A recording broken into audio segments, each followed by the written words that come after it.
Matthew Barnaby is back. That is the lead story. I'm Lawrence Pressman. This is the Blue Line Hockey Betting Podcast, and there he is. I think it might have been my fault. You might have told me you weren't around on Monday. I probably didn't.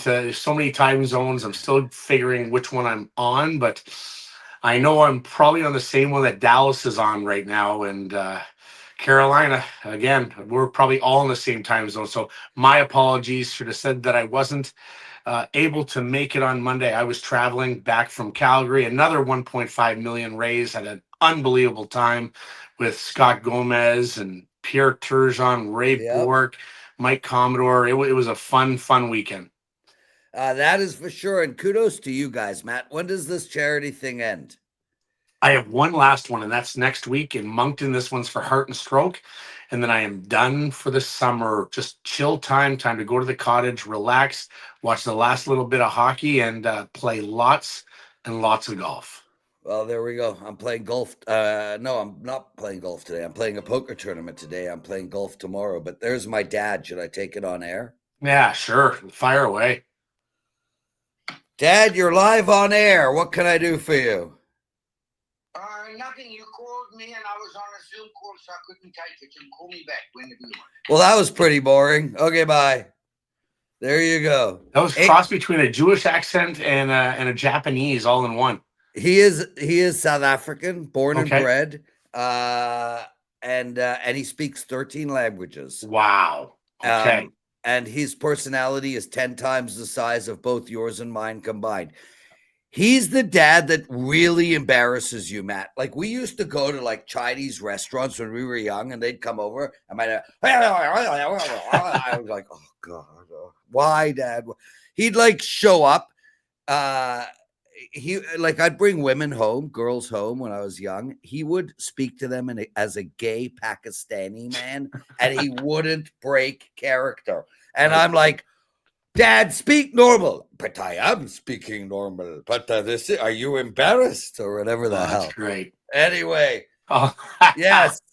Yes. I'll take the under too. Dan, I'll take the under for sure. Dan, I had hair down in my ass. You, as a guy with long hair, knows any man with long hair gets action. Anyway, I told my stepson, that was my advice to my stepson 2 days ago. Grow your hair out. My son's got the long hair too. I say, grow your hair. He's like, women hate long hair. I'm like, let me explain to you how it works. Women date men with short hair. Men with long hair. Matthew. Yeah, not me, brother. Not me. So, Matthew, let's talk some NHL. We got game 5 tonight. It is 3-1. Carolina got off the snide. They finally got a game, won a game in round 3. They are now 1-15. They find themselves at plus 105 tonight with a total of 5.5. You think Carolina can put on a little run? I mean, hey, they lost 15 in a row in this round. Why can't they win 4? Not a chance. Zero chance. They deserved game 4, though. Having said that, I thought Florida would win that game. I had Florida for the series. I didn't bet it, but I thought Florida would win that game. They came out flat. And listen, they were great in the first 3 games of the series. Carolina, when your back's against the wall, this is a tough situation usually in game 4 for both teams. Carolina knows they have to win. Florida kind of lets off the gas a little bit, thinking this is going to be easier. We're at home. We're going to get the rest after.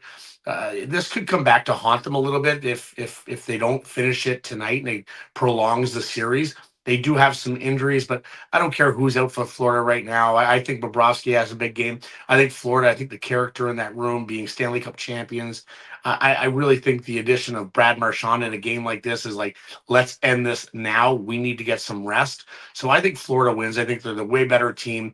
I think they'll come out, be physical again because they weren't in game 4. I see this as like a 3-1. This could be one of those games where Florida just locks it down. I don't think Carolina gets a ton of chances in this game. I don't think they get a ton of power plays. I'm on Florida winning like 3-0, 3-1 in this one. Yeah, and it makes sense because we've seen this Florida team do this from time to time. They are prone to have a bad game every now and again, and they really looked out of sync against Carolina in Game 4, Matt. And I'll ask you this question. Was it Florida that had just an off game? I mean, their passes were not crisp. Or was it Carolina just keeping them from getting space, really? Who do you attribute Florida's bad game to? You know what? I want to credit Carolina. Let's credit Carolina here. They haven't been good in this series, and I don't think they match up well against the Florida Panthers. Florida wasn't great, but I'd like to credit Carolina. They knew their season was on the line. They knew they, hadn't won a game in this series in so long. And listen, they're a character team, and Rod Brindamore kind of put them on blast after Game 3. So you have to respect a team. That there's a lot of character in that room. They've had a lot of great regular seasons in the past 3 years. But I look at Carolina, I look at that coaching staff. They had them ready to play, and they were. I can tell you the message was, we haven't been good enough. We haven't shown them our best.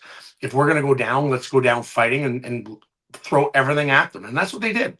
Carolina came at the Florida Panthers. Florida didn't match the intensity, and Florida, the biggest part of their game that makes them hard to makes them a great team and a Stanley Cup champion is their DNA, being physical and imposing their will on the other team, and it wears you down. They didn't do that. But let's credit the Carolina Hurricanes. Let's see if they can bring it in back-to-back games, because Florida is going to impose their will tonight, and we're going to see the old Florida Panthers that we saw for the first 3 games of the series.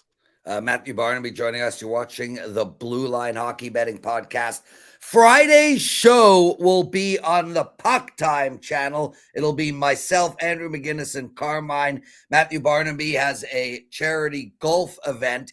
Monday's show will be the final Blue Line show of the season, so stay with us. Matthew, I'm going to bring Andrew McInnis in now. We'll bring him in to talk each game individually.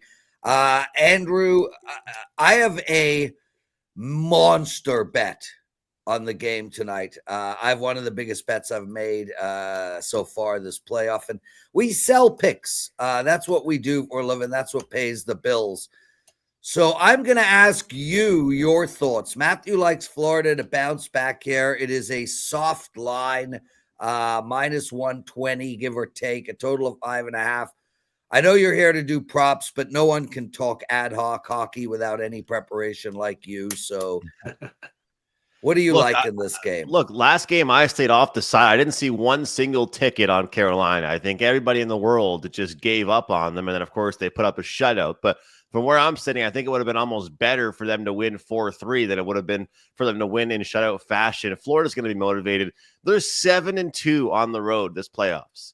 7-2. This is a team. We call them the Rats. Marchand, Bennett, Kachuk. They love being the bad guy. They love going on the road. The fact that they get a chance to close out, get another series on the road, I feel like it benefits this team. So I like Florida as well.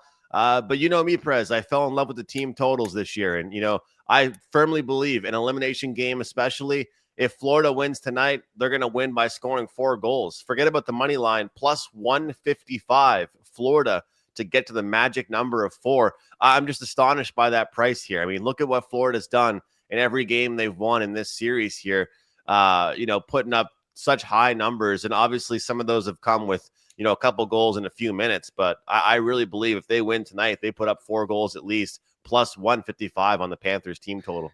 Andrew McInnis joining us. And Andrew, just to let you know, we don't call them Rats. We call them Barnabys on this show. That's a great point. Like, you can even look at last night's game, a couple empty net goals again. You're in desperation mode. No one cares about your stats like they do in the regular season, where they pull a guy with a minute and a half or a minute 45 left, and you see 1 empty net goal. You're going to see if you're down 3-1 with a couple minutes left, or even 2-1, they're going to pull them early to try to get that goal. And you could see multiple empty net goals, which pushes the team totals over a lot easier. Yeah, and I've mentioned this many, many times, guys. If you are betting the under in any elimination game and it does go into the third period with 2 on the board, so 2-0, 1-1, 1-0, 0-0, look to take the over in game for that third period because of that situation. I got so lucky, Prez. I had the third period over as a pregame bet in that Carolina-Florida game, the last one. You can bet these before the game starts because you get better odds than you would if you bet it at the second intermission. What was the line? And it was minus 168. I know it's not great, but going into the intermission, you're going to get minus 168. It was the highest scoring period. Is that what you bet? Over 1.5 goals in the third period, minus 168. That's a nice bet. Available. That's a really nice bet. Andrew, I'll bring you back for the Edmonton game in a few, but what prop bets do you have on this one? We got to keep going to Evan Rodriguez, guys. I mean, everyone knows how many skilled players there are on this team, but who would have thought Evan Rodriguez would be a top-line left winger, just racking up points every game? He's someone worth looking at here, and we're going to look at point for Rodriguez. That's about minus 115, 120 for him. Sebastian Aho with the shots. I mean, I was betting this guy and then keeping an eye on him, and then I stayed off. And then last game, he finally had that offensive explosion. He had his best game of the series. Of course, Carolina won. We're going to go right back to that with Sebastian Aho over 2.5 shots on goal. No matter what sport it is, in a do-or-die game, your best player has to be your best player on the ice. And obviously, the coach, Brendan Moore, called out his best guys. I think we'll see that from him. And I'm going to go a bit contrarian here because we've talked about it. I think Andy's talked about it on this show. With Freddie Anderson under on his 22.5 saves, has hit now, I believe, in, I think, 6 straight games against Florida now, and I think 9 straight games overall. I'm going to take the over on that. That number is so low for a team that just got shut out like Florida. They're going to pepper him. You know, before it was more like quality, not quantity, but I think in this road game for Florida, we'll see a lot of quantity. I'll take over 22.5 saves for Freddie Anderson. There we go. Andrew McInnis. He'll be back in a few. Matthew, let's look at this Edmonton hockey game. And I'm going to ask you right off the bat, what is going on in the dressing room in Dallas? Why can't they score? How down are they? And the crazy thing about it is, and you're going to yell at me for saying this, Stuart Skinner, who is putting up Hall of Fame numbers at this particular moment, he looks shaky. He just doesn't look calm, if that makes any sense. And lastly, Jake Ottinger is going to be in net for Edmonton next year. You watch, but that's a whole different story. What the hell is going on in that dressing room, man? I mean, 3-1, they're playing with them. They just cannot score. Yeah, I'd say till the game last night. Listen, Dallas early in that game could have had 6 goals. I think they were out shooting, or they had 15 shots or 17 shots in the first period. They were very dominant early that first 10 minutes, and you kind of knew that was going to happen. The way that game 3 went, Edmonton for the most part in the first 3 games has dominated Dallas. Skinner's numbers have been great in this series, and you look at the Dallas Stars. Where has Rantanen been lately? A lot of their stars, where their power play hasn't been good. And yesterday they had a couple chances in that first, and all game long it was a struggle. They're getting pressured at the blue lines. They're having trouble with their entries, and that's a big thing in just the momentum for a team. And Edmonton gets on the power play. You get McDavid with the puck, and there was so much movement. And it just feels like they're going to score every time that they get on a power play. Corey Perry ends up scoring a power play goal. Great play by Nugent Hopkins.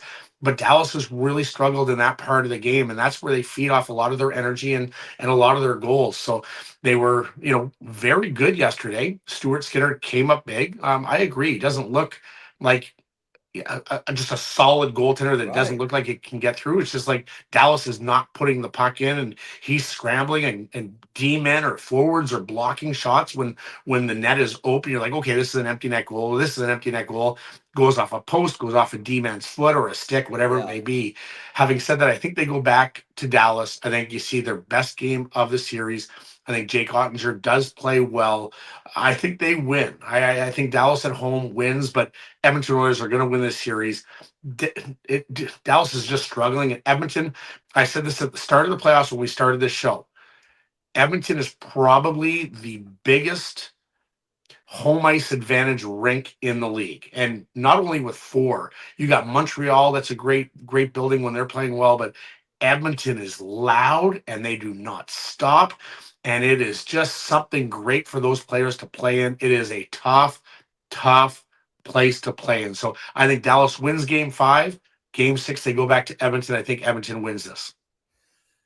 There we go. So Dallas to win game 5. And Matthew, they're minus 125. And I agree with you.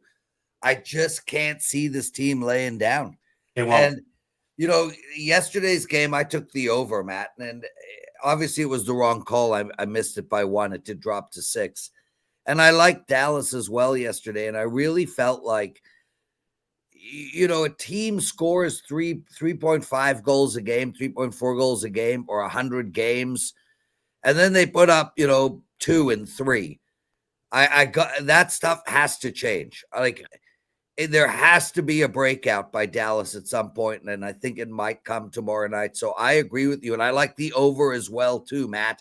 It is 6 points. Edmonton cannot be stopped to a degree. I mean, they might be able to get him down to 2 goals, but nobody's shutting this Edmonton team out. So I like Dallas, and I like the over. Draisaitl scores in the same spot most of the time. Why can't they defend that? Well, that was probably the toughest one. We've seen him score a plethora of goals from that spot on the right-hand side, and you'll always look for McDavid to cut and then not even look. He just knows where 29 is.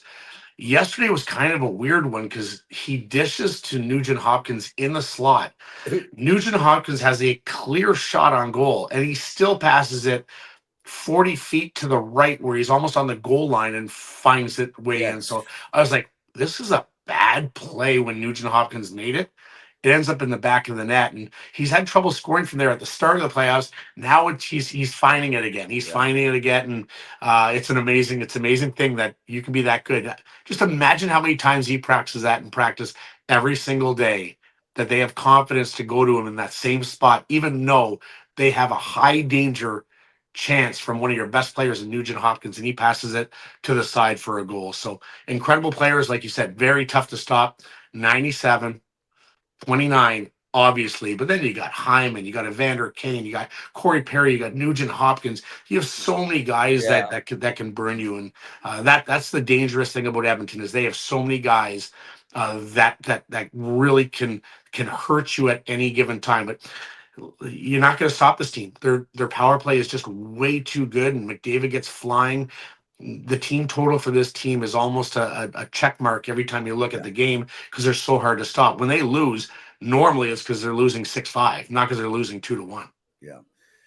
Yeah, we're on the same page on everything here, Matthew. Corey Perry, more playoff games than any team in the league over the last 10 years, something like that. Just sign to it. I guarantee 29 and 97 are going to management and saying, let's get this guy another 2-year extension. He's going to play for a few more years for sure. I agree. Okay, Andrew McInnis, what are your thoughts on this game and what prop bets do you have?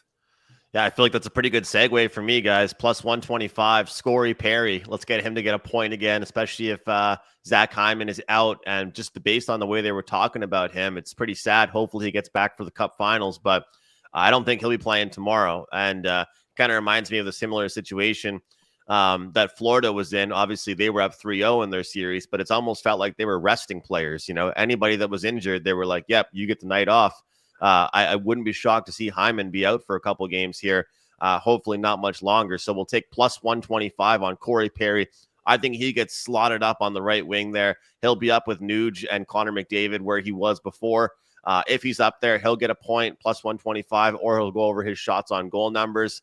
Another guy that's been really good here, guys, to look at for this team, is kind of a sleeper, is Podkolzin for the Oilers. I mean, he's on the second line left wing right now. He's creating opportunities, and there's a lot of value for him to get a point, but even more so taking over 1.5 shots on goal. I always talk about how the 2.5 and 3.5 numbers, even for the superstars, is so hard to get to. But for a guy like that, flying under the radar, playing with great players, second line guy, second line PP guy, he's someone worth looking at. 2 players I'll say for the Dallas Stars. Number 1, Mikael Granlund. And again, another 1.5 shots on goal guy. 4 of his last 5 games, he's gone over 1.5 shots on goal, but the volume has been unbelievable. 4 shot attempts, 5 shot attempts, 5 shot attempts. This guy is getting the volume, and he got it last night by the first period. I think we'll see that same number again, minus 115, over 1.5 shots on goal for him. And this one's kind of a blanket, obvious play here, guys, but I'm going to keep going with it. Mikko Rantanen. I mean, you got to go with your guy in big games. And, really, we'd be talking about this Colorado versus Edmonton series from where I'm sitting if it wasn't for Mikko Rantanen in the final 4 minutes of that first round. Mikko Rantanen has to step up. I'll sprinkle on him anytime goal scorer, and I'll sprinkle on him over 1.5 points. That's the show. Andrew McInnis can be seen on Puck Time, 11 a.m. Eastern. It's live. It's on our channel, WagerTalk TV. There will be no Blue Line on Friday. I will be joining the Puck Time cast. Matthew and I will be back next Monday for the final show of the season. Lots of love, everybody. Matthew, I'll give you a personal buzz in the next 20. What do I end the show with? Don't you bet like idiots. Later, everyone. Do not.